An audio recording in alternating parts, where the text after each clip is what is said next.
નમસ્કાર ખેડૂત મિત્રો, ગુજરાત આજે 30 તારીખ અને ગુરુવાર છે અને ગુરુવાર તાજા હવામાન સમાચાર પર નજર કરીએ તો ગુજરાત નજીક અરબી સમુદ્રમાં સર્જાયેલું ડિપ્રેશન હજુ યથાવત છે।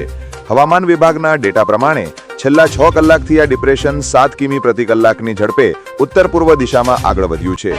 લેટેસ્ટ સ્થિતિ પ્રમાણે તે વેરાવળના દરિયા કિનારાથી 480 કિમી અને મુંબઈથી 530 કિમીના અંતરે હતું।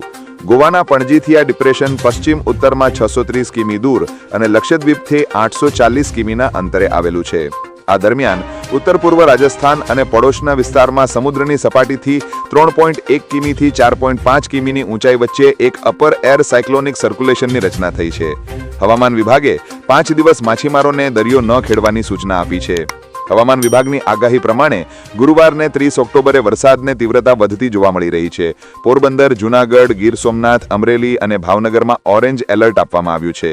આ જિલ્લાઓમાં અતિભારે વરસાદની આગાહી આપવામાં આવી છે, જ્યારે દેવભૂમિ દ્વારકા, રાજકોટ, બોટાદ, આણંદ, પંચમહાલ, દાહોદ, વડોદરા, છોટાઉદેપુર, ભરૂચ, નર્મદા, સુરત, તાપી, નવસારી, ડાંગ અને વલસાડ જિલ્લામાં યલો એલર્ટ સાથે ભારે વરસાદની આગાહી છે।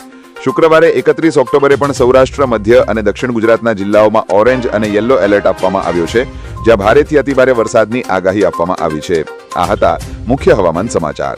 ફરી મળીએ, જોતા રહો ખેડૂત સેવા ભાવતાલ યુટ્યુબ ચેનલ।